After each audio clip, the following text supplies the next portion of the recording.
শুরুতে যে খবরে আমরা নজর রাখবো, তৃণমূলের সাংগঠনিক পদ সেখানে অলংকৃত করে বসছেন কে না, চাকরি দুর্নীতি করার অপরাধে চাকরি হারা যে সে, কারণ তার পরিচয় তিনি পরেশ অধিকারীর মেয়ে অঙ্কিতা অধিকারী।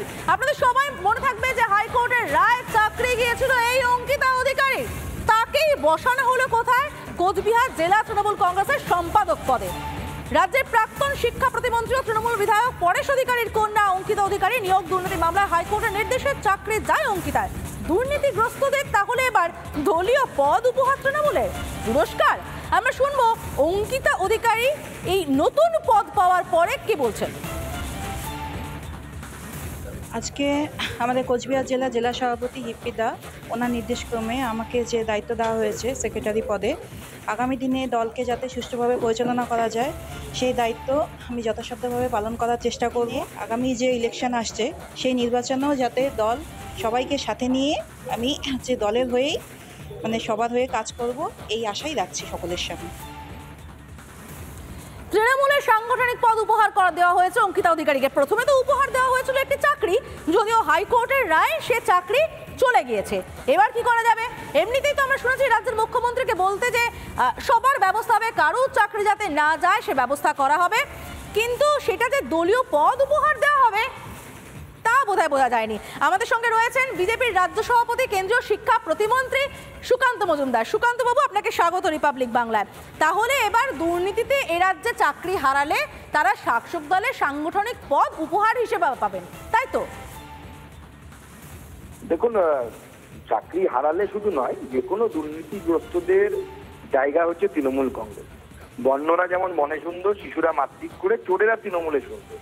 তো স্বাভাবিকভাবে চোরেরা যেখানে থাকবে তৃণমূল কংগ্রেসেই থাকবে, অন্য কোথাও তো যেতে পারবে না, গেলে পরে চুরি করতে পারবে না। তো চুরি করে যদি চোরবৃত্তি করতে হয় তাহলে পরে তৃণমূল কংগ্রেস হচ্ছে আপনার উপযুক্ত জায়গা। তো স্বাভাবিক তাদের চোরেদের তৃণমূল কংগ্রেসের উপযুক্ত প্রমোশন হবে, যদি ডাকাত হয় তাহলে বেশি প্রমোশন হবে। তার মানে এটাই এ রাজ্যে দোস্ত সুকান্ত বাবু? এটা তৃণমূলের দস্তুর, রাজ্যের দস্তুর নয়। তৃণমূল পার্টিটার নিয়মই হচ্ছে তাই। চোর, গুন্ডা, বদমাস একদিকে, জয়ন্ত সিং আর একদিকে লালা, মাঝি, সব এরাই তো তৃণমূল কংগ্রেসের সম্পদ। অনুব্রত মণ্ডল, কাজল শেখ। সুকান্ত বাবু, আপনারা তো এই রাজ্যের প্রধান বিরোধী দল, সেক্ষেত্রে আপনারা কি কোনোভাবেই এই বিষয়টার বিরুদ্ধে পথে নামবেন না? সাধারণ মানুষ, তৃণমূল কর্মীরাও যারা তাকিয়ে রয়েছেন। আমাদের দুর্নীতির বিরুদ্ধে আন্দোলন চলছিল, সেটা আবার চলবে। উপনির্বাচনগুলো পার হয়ে গেল, আবার ভারতীয় জনতা পার্টি নিচে নেমে আন্দোলন শুরু করবে। দুর্নীতিবাজকে সাংগঠনিক পদে বসানো হচ্ছে যখন, তখন সাধারণ তৃণমূল কর্মীরা, যারা সাধারণ তৃণমূল কর্মীরা, তাদের সঙ্গেও তো কোথাও কি একটা প্রবঞ্চনা, তার বিরুদ্ধে আপনারা নামবেন না পথে? দেখুন, এখন যারা সৎ তৃণমূল, ভালো তৃণমূল, তারা একসময় 11 সালে যারা চেষ্টা করেছিল বামফ্রন্টের পরিবর্তন করার জন্য, বা 11 সালের আগে, তারা কেউ এখন আর তৃণমূল কংগ্রেসে অ্যাক্টিভ নেই। তো স্বাভাবিকভাবে ভালো তৃণমূল বলে কিছু আর হয় না, সোনার পাথর বাটি হয়ে গেছে ওটা। এখন যারা তৃণমূল কংগ্রেস করে, এরকম চোর, ছ্যাচোর, সিপিএম এ যারা চুরি ডাকাতি করতো, তারাই এখন তৃণমূল কংগ্রেসের স্থান পেয়েছে, পদ পেয়েছে। অনেক ধন্যবাদ আমাদের সঙ্গে কথা বলার জন্য। আমরা কথা বলছিলাম বিজেপির রাজ্য সভাপতি সুকান্ত মজুমদারের সঙ্গে, এবং যেরকমটা তিনি বললেন চোরেরা তৃণমূলের সুন্দর, এমনটাই মন্তব্য সুকান্ত মজুমদারের। তবে যে ছবি আমরা দেখতে পাচ্ছি তাতে কিন্তু একটা বিষয় খুব পরিষ্কার। আমরা এর আগে বহুবারই দেখেছি কেষ্ট কী করেছে, জ্যোতি কী করেছে, এই ধরনের প্রশ্ন বারবার মমতা বন্দ্যোপাধ্যায় নিজে তুলেছেন, এবং এবার তো দুর্নীতিগ্রস্ত একজনকে সাংগঠনিক পদ উপহারই দেওয়া হলো। আমরা শুনে নেব এবারে কোচবিহারের জেলা তৃণমূল সভাপতি তিনি কি বলছেন। কোচবিহারের জেলা তৃণমূল সভাপতির হাতে কি কোনো সাফাই আদৌ রয়েছে? শুনে নেব অভিজিৎ দের বক্তব্য। অঙ্কিতাকে আমরা তার রেজাল্ট দিয়েছেন তিনি, এবং গত নির্বাচনে আমরা এই বিধানসভা কেন্দ্রে জয়ী হয়েছি। মেখলিগঞ্জের মানুষ আমাদের দলের পাশে থেকে, পরেশ অধিকারীর পাশে থেকে তারা এই রায় দিয়েছেন। সেই রায়কে আমরা স্বাগত জানিয়েছি। আমাদের জয়ে আমরা আনন্দিত, এবং যার জন্য অঙ্কিতা অধিকারীকে আমরা দলের সেক্রেটারি হিসেবে, জেলা তৃণমূল কংগ্রেসের সম্পাদিকা হিসেবে আমরা আজকে নিয়োগপত্র দিচ্ছি।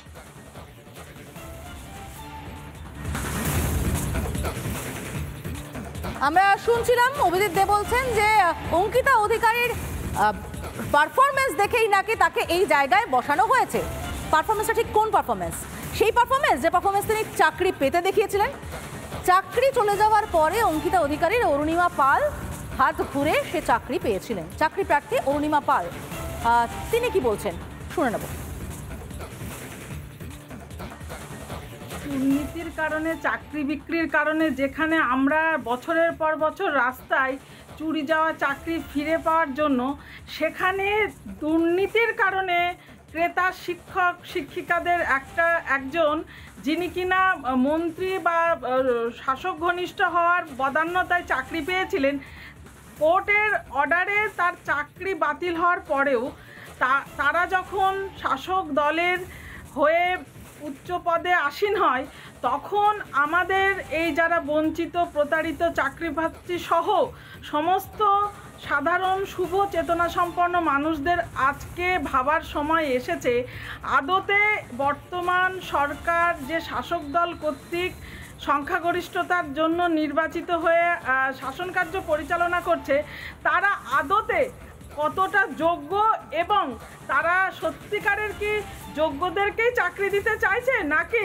দুর্নীতিকেই বস্তুত পুনর্বহাল করার পথে অগ্রসর হচ্ছে।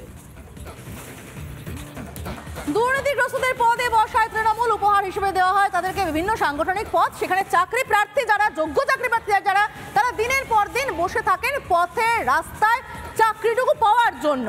কেন এই পরিস্থিতি, তার কোনো উত্তর নেই। এই অরুণিমাদের বক্তব্যের উত্তর, অরুণিমাদের প্রশ্নের উত্তর দিতে পারবে প্রশাসন, কোথাও গিয়ে জানাতে পারবে তাদের কেন একজন দুর্নীতিগ্রস্ত চাকরি হারা তারা চাকরি পেতে পারে।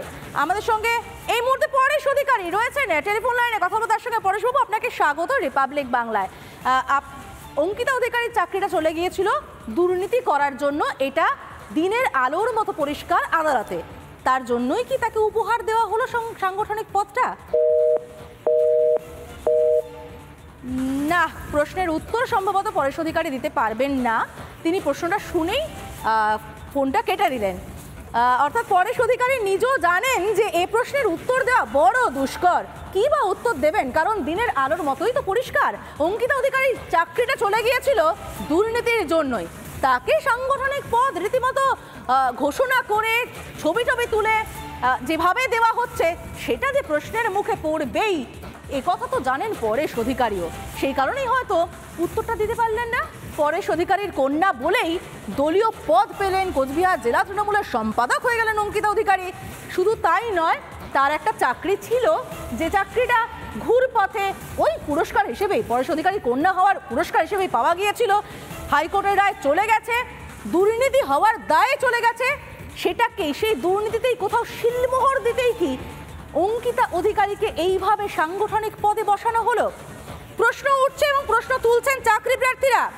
তারা দিনের পর দিন চাকরি পেতে পথে বসে আছেন এবং অঙ্কিতা অধিকারীদের মতো যারা প্রভাবশালী তাদের জন্য, যারা টাকা দিয়েছেন তাদের জন্য তারা চাকরিটা পাননি। আদালতের চক্কর কেটেই চলেছেন তারা রাস্তায় বসে আছেন এখনো পর্যন্ত। অথচ এক চাকরি চলে গিয়ে আর এক চাকরি, কোট অ্যান্ড কোট আর এক চাকরি পেয়ে গেলেন অঙ্কিতা অধিকারী, এবং সেই নতুন চাকরি পাওয়ার পরে অঙ্কিতা অধিকারী উচ্ছ্বসিত। শুনুন আরো একবার। আজকে আমাদের কোচবিহার জেলা সভাপতি হিপ্পিদা, ওনার নির্দেশক্রমে আমাকে যে দায়িত্ব দেওয়া হয়েছে সেক্রেটারি পদে, আগামী দিনে দলকে যাতে সুষ্ঠুভাবে পরিচালনা করা যায় সেই দায়িত্ব আমি যথাসাধ্যভাবে পালন করার চেষ্টা করব। আগামী যে ইলেকশন আসছে সেই নির্বাচনেও যাতে দল সবাইকে সাথে নিয়ে আমি যে দলের হয়েই সবার হয়ে কাজ করব, এই আশাই রাখছি সকলের সামনে। সবার সঙ্গে কাজ করবেন, তিনি কাজের দায়িত্ব বুঝে নিলেন, সে কথাও বললেন, কিন্তু একবার বললেন না যে কিভাবে একটা দুর্নীতিতে মুখ পোড়ার পর তিনি সাংগঠনিক পদ আঁকড়ে থাকবেন। না, সে প্রশ্নের উত্তর অঙ্কিতা অধিকারী বা অঙ্কিতা অধিকারীর বাবা পরেশ অধিকারী কারোর কাছে নেই। কেউ এর উত্তর দিতেই পারবেন না, কারণ দিনের আলোর মতো, আরও একবার বলবো, হাইকোর্টের রায় ভীষণভাবে স্পষ্ট যে অঙ্কিতা অধিকারীর চাকরিটা একেবারে স্বজন পোষণ, একেবারে দুর্নীতির পথ ধরে, এবং এদের জন্যই অরুণিমা পালদের মতো যারা যোগ্য চাকরি প্রার্থী তারা পথে বসে দিনের পর দিন আদালতের দরজা নক করে বেরিয়েছেন, দরজা ঘুরে বেরিয়েছেন, কিন্তু চাকরিটা পাননি।